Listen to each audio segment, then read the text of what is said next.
Good afternoon and welcome.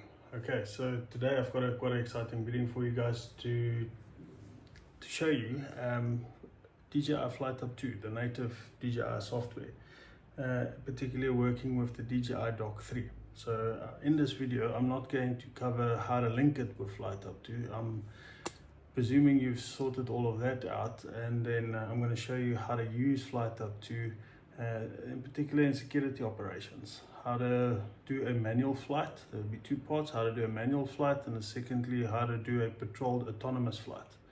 I'm going to show you some of the features: the zoom camera, the AI tracking, and all of those sort of things, AR projection, and so forth. Yeah, so if there is anything that I have left out in this video that you would want me to cover, please comment down below and let me know, and I can make some content on that. I think there's a lot going on with Flight Hub 2, and I might have to make a couple of videos to cover everything, but I think the most important one is the workflow. How to, once you've linked it now to Flight Hub, how to use it, how to fly it, and how does the functions work. So let's cover that, and without further ado, let's jump straight into it. Okay, perfect. First things first. So we're in Flight Hub, all right? The first screen you're going to see when you enter Flight Hub is the screen over here. You have your projects, members, devices, algorithms. Today I'm going to focus on two of these, projects and devices. Okay, so if you start this Flight Hub 2, this all will be blank here. So first we need to create a project. So we're going to go create a project. Westbrook demo. Okay, call it Westbrook demo video. All right. We're going to set the point of interest. I can see it's a little bit off, so we just click here, drag to as close as we can. Doesn't have to be exact, but just the area where you're going to be operating in. So we right here, this flat block over there. And we are going to I always switch this off, include weather forecast. I'll switch it off, and I'll switch this off because we've got weather equipment on top of the drone, which I will show you just now. I don't need all of that. Okay, once I've added this thing here, I say create project. Okay, once I've created this project, I've got a name. I go out there now. Well, now I'm in the project here, and you can see there's no equipment linked to it. So we're going to go back, and then we go up here on the top main menu to devices. Click on devices, and if you have multiple devices, they'll all show up here. Here we can see this one is on idle. It's inside the dock. It's currently here. So this is where it gets tricky if you don't know about this. So to link that project we just created with this over here, we need to drag the slider to a little bit to the side. We get to these three dots over here, and we click on them. We're going to say edit, and we want to go to Westbrook demo video, and we want to click OK. And then once you've selected this, you have to hit this little tick box, confirm changes, and there you can see it's modified successfully, and it's under this project. Okay, so now we go back to projects, and we click on the project that we've created. And now we can see this section over here is opened up. So if I click on this little computer icon here, it opens this window. Now this dock that I have currently is sitting on the back of a vehicle. And if you have it stationary, you can skip this step. But if you have this on the back of a vehicle and you're at the new position, you would have to go to actions. You click on the vehicle mount here, and you say calibrate, and you take these coordinates, you say save, and then you click on recalibrate. So it'll recalibrate it for the position where you're at. Once it's done it, you can click cancel, and you can close here. The next step I normally do is I click on the live button, and this opens up the camera on top of the weather station so that I can have a look at what's going on site, number one, and number two, I can also see how good my internet quality is. It does tell it here at the top, but you can also see if it's jittery or if there's any difficulties in the video streaming. You'll pick it up here straight away. Here you can see we can fly because we can see the wind is at 1.7 meters per second and there's no rainfall. There's our forecast. I'm not too worried about this. I'm more worried about actual real-time conditions on site. Okay, so let's close this for a second. And the first part of this flight I'm going to do is a manual flight. So it doesn't matter where this dock is, as long as it is connected to the internet and I've got a good internet signal, I can fly this dock from anywhere in the world. So what I'll do now is I'll click on the virtual cockpit. Just want to close this one. Okay, so I've got FlightHub 2 there. If I open this little box here, it's going to give me the camera on top of the box, and I need to set some parameters for it. So I'm going to go into settings. I want it to go up 50 meters, max flight, max distance. This is important. You have to set it to return to home. Well, you don't have to, but I always think it's probably what you want it to do. You don't want it, if it's signal lost, it mustn't hover there, it has to come back home. So I put return to home. Max task altitude 50 meters. Let's just make everything 50 for now. Once I've done this and I close this here, all of a sudden this button illuminates where it was previously grayed out. So now if I hit takeoff and it opens this window and I confirm everything and I say execute, the drone will now go up to that 50 meters and then it'll give me manual control of the drone. So I leave it to open up and start up, and then it'll go up. There we go, starts up, and it'll go up to 50 meters. Here we can see our altitude on this side over here. This is our radar, so if there's any walls or trees close by, it'll warn us of that. And now once I've reached the 50 meters, these buttons become available and I can now fly the drone. So if I turn E, I turn a little bit to the side, and if I go C, I get a bit of altitude, and there I can look at my altitude. So let's go up to 80 meters or around there, and let's fly a little bit in this direction so we don't bother everybody.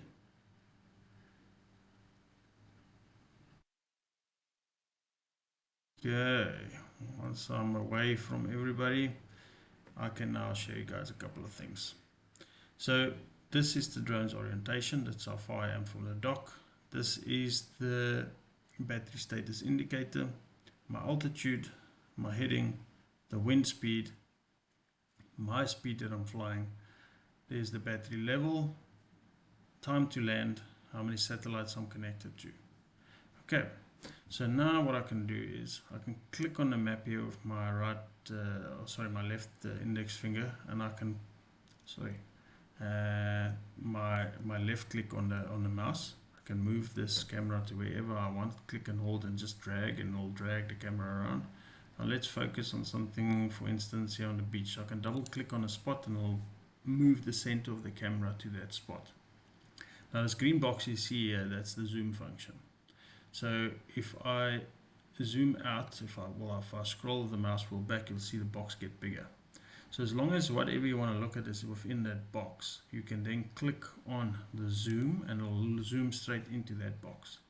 And now I'm going to show you some of the zoom capabilities. So let's look at some of the vehicles here on the beach. And we start scrolling in and zooming in.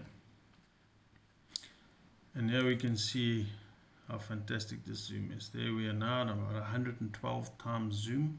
And if I go back to wide angle, you'll see how far away we are from that. And zoom again and zoom out. And we can even click on something in this direction. If I go zoom out a little bit here, let's go down. I don't like to look into people's houses, just look at the solar panels there, and we zoom in, and if we zoom wide, that's how far that house is from here. Now you also have a laser rangefinder on here. So if we click on, let's for instance say, let's look at something on the beach here. let's make this box a bit bigger. Let's go zoom. Let's see if we can see something interesting here. Okay, so there's a dot where somebody made a fire there, so we can zoom in on that. And if I want to know how far that is from the drone, I can click on the laser rangefinder and it'll tell me it's exactly 201.8 meters from the drone. It also gives me, very importantly, these coordinates of where it is, and it shows me on this map exactly where it is. Now, I'm filming this on a laptop screen, so it's a little bit compressed. However, I want to show you guys something. I won't be able to share the code. Maybe that's a good thing as well. So if I click on this annotation over here, it drops this point here and it gives me the coordinates. But now if you're on a bigger, larger screen and you click share, it generates this QR code which you can then scan with your phone, and it'll open up on Google Earth exactly where that point is and where you are, and you will be able to navigate to that point. Okay, what's also nice is it'll keep this annotation on the map, so if I turn away and I want to look back at where that point is, it'll keep it for me on that point. Okay, so that's the laser rangefinder and dropping a pin. So what you can also do is share this video when you're flying to mobile devices, so you can click over here and you can click share and you share the live stream, and it generates this QR code which you then scan, and then you will in real time see what the drone sees on your cell phone screen. Very cool. And you can share this to a whole bunch of different devices at the same time. Okay, so let me close that for a second and let's go back to virtual cockpit. Now I want to show you guys a little bit of the AI features. So let's go back over here and let's switch on the AI. And now you can see there's little markers over the vehicles, and it's the same with humans as well. So if it picks up a human, it'll draw a little marker around that. And if you click Smart Track, and if a vehicle comes and you double click on the vehicle, it's moving a bit fast now. Let me see if I can catch one. Let me zoom out a little bit maybe. Let's give it a second. Okay, wait. This is more difficult than I thought. Let me move up here to something that's a little bit slower moving, and let's see if we can track it. Let me switch that off for a second. Okay, now we're gonna go move up here. Let's get a position, Smart Track, double click on the vehicle, and now it is tracking that vehicle. So I'm very far away now. I'm over a kilometer out. I don't know which direction this vehicle is going to go. I might lose it going behind trees and so. But you can do the exact same with a human as well. Okay, so it's going to go into the village there. We're going to lose track of it now as it's going behind the trees. But yeah, that's just a little bit on tracking a subject. You can do the same with humans, and you can do the same with ships as well. Okay, so yeah, that's a little bit about the AI tracking. Now I'll show you the infrared, or the thermal rather. So there you can see your thermal. You can go to side by side, so you can also link the zoom between the two. What's nice about this is this drone has got night vision, so you can actually at night time have the thermal on this side and have the night vision on the other side, and you can detect the thermal image on here or a hotspot, and then you can verify what you're actually looking at. So if you click on a specific point there, both of the cameras will look at the same point, and if I start zooming in, both will zoom in on that area. And I will definitely make another video of this at night time so you can see how that looks. And yeah, just to mention as well, with the new update, you can now track vehicles and humans with the thermal camera as well at night, which is fantastic. You can also set it to have an alert that if it flies over the patrol route and it picks up a human or a vehicle where it shouldn't be, that it alerts you on the screen. and that's also very helpful for flying long tasks. That's very repetitive for the controller. Okay, so that's just a little bit about the thermal. You can change different color palettes. You can change the gain on it to a high gain or a higher definition if you'd like. I feel that the low gain mode, I get the best detection with this, so I leave it on the low gain. You can play around with that settings. And yeah, I think I'll make another video at night time to just showcase some of that functionality for you guys. Alright, so now I'm going to bring it back and say return home. I just click on this little button here and I said yes, please come back home. Return to home. So what I'm going to do is now I'm going to let it come home, and then once it lands, I'm going to show you guys how we plan a patrol route and let this drone fly autonomously by itself. Okay, so now it's coming back home. I'm not pressing anything. It'll go to right over the dock. It'll start looking down.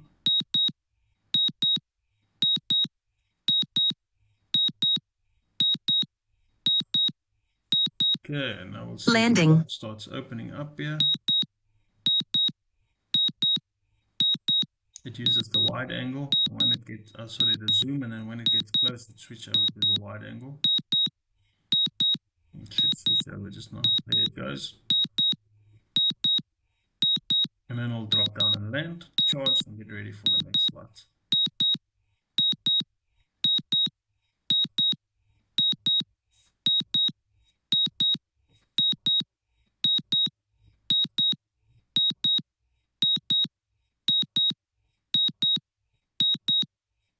Okay, landed safely, and now it'll start closing up.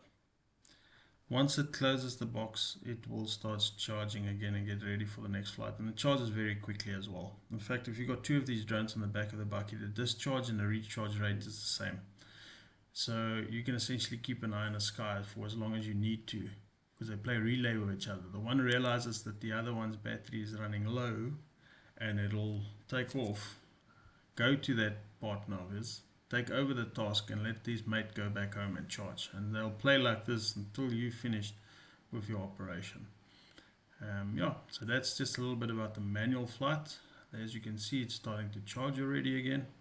And so the next flight I'm going to do will be an autonomous flight. So let's jump into that right now. At the second part of the video, and that is where we're going to do an autonomous flight. So what we're going to look at first is to go and create a flight for it, or a path, or patrol route rather. So we go over here into this little flight route library, and then you see there's no routes here. You can have hundreds of different routes, but we're going to create one now. So we're going to go create route. Let's for now just do a waypoint route. We've got the Matrice 4D series, or the TD. We've got the speaker and spotlight combination on the top, and we just call it security. Okay, and then we say okay. We'll give it a second.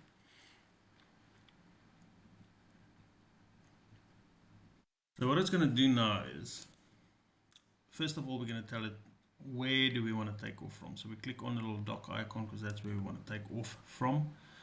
And now it creates this virtual flight, basically, or virtual image. So I can click on the scroll wheel of the mouse and I can manipulate this, and I can drag and drop and pull in and out and move this whole thing around. And over here, this is what the camera would look at. So if I look down or look up, this is what I will be seeing on this flight route. And there's my height, so I can drop this a little bit with the Z. Let's go down to 70 meters or so. And then we use Q and E as if we're flying the drone to move it, and W to go forward. So if we're going to go over here and we drop the first point, we'll hit the space bar, and then we'll turn it a little bit to the side. We'll go along this bush here, and we click on the second patrol route. And then I'm just going to make a short route just to show you guys. Click on here, and then I can drag and drop, move this again.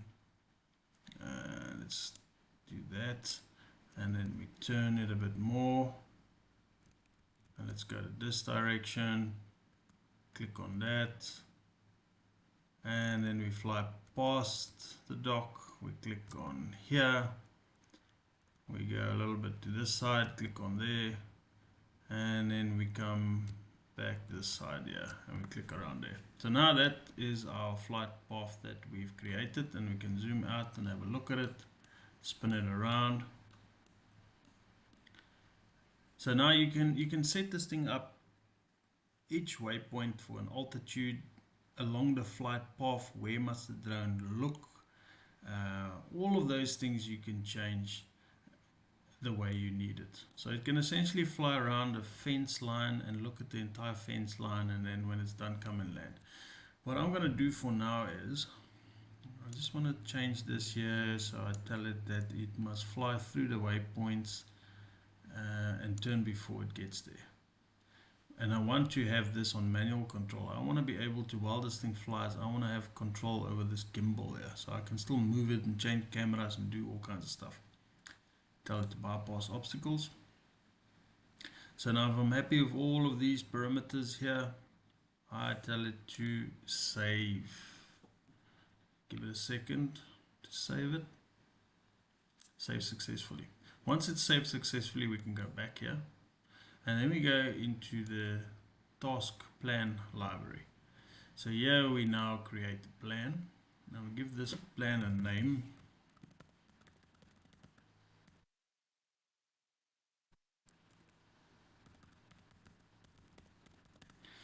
And then we select a route. If we have multiple routes, they'll all come up here. We're going to select this one, and when we click on it, it'll show us our route. It'll show us the distance, the duration, the waypoints, and if we ask it to take photos at specific places, it'll have it on here as well. Then we go to devices. We select a device. If we have multiple devices, they will come up here, so we select that. And this is where it gets interesting. So now we can tell it to do an immediate task, which we're going to do now for the purpose or for the sake of this video. We can do a timed thing where we can select a date, for instance, and then select a time and have it fly a specific time. We can do reoccurring, so it does this every night at a certain time and date, or we can tell it to do a continuous, where it basically flies, land, charge, flies, land, charge, flies. So for now we're just going to do an immediate task, and we always have to put our return home altitude higher than what our mission is. So we set on a mission to fly around 70 meters. So let's, if I go 40 here, it tells me that it's too low. So if I go 80 meters, it accepts it. And then when I'm happy with that, press OK. And once I click OK, this information gets sent through to the dock, and once it's received it, it will now go and execute that task. So we'll give it a second, and once it's uploaded the information, it'll send it through to the dock and it will deploy it. So there we can see it's opening up, the device is starting up inside, or the drone itself is starting up. And once it's started up, we're going to see the image here. It takes a little bit for this to get going. There's the aircraft already in the sky. So it'll go up now to that 70 meters and it'll start flying that path. And we will be able to see here on the map where is it going. And we can click here, obtain control over the gimbal. So now this drone is flying completely by itself. I'm not doing anything. I can at any stage decide I want to look down or look up with the gimbal. Let's just get the control here from the gimbal. So I can still use the gimbal. I can go to thermal, I can go to the wide angle, I can zoom in, I can zoom out, I can do all these things, and I can also pause the drone and then do all those things that I've showed you guys, the features, tracking, tracing, all of that I can do when I pause this, or I could just sit back, relax, and watch this thing flies. There we can see where we're going. We can look at our battery status indicator on the top here, our speed. So for now, I'm just going to leave it a little bit to do its thing and to fly.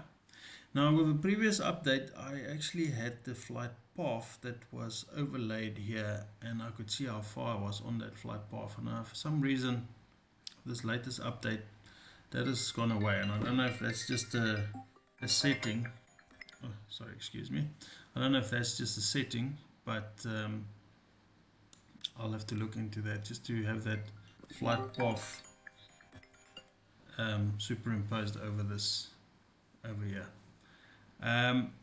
Okay, so now we're coming up towards the end. We told it to fly past here. We can still look down if we want.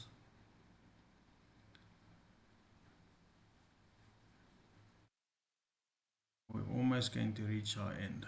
It's going to turn around now, and once it's done, it'll go back, it'll land, and it'll charge, and it'll get ready for the next route.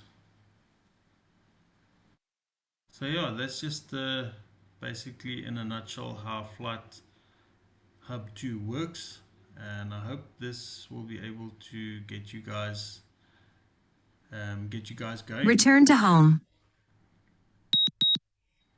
Okay, there we go, home.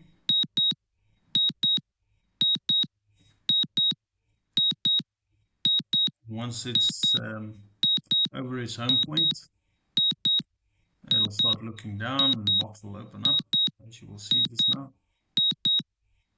Landing. Okay, we're coming in for landing.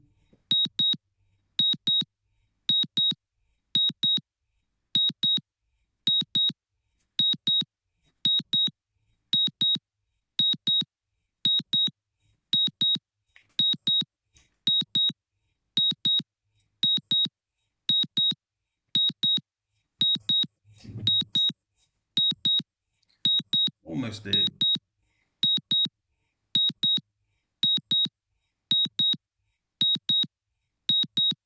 Should be coming into view just now. There we go. And touchdown. Right. So I hope you guys enjoyed that video, and I hope it was helpful for you guys.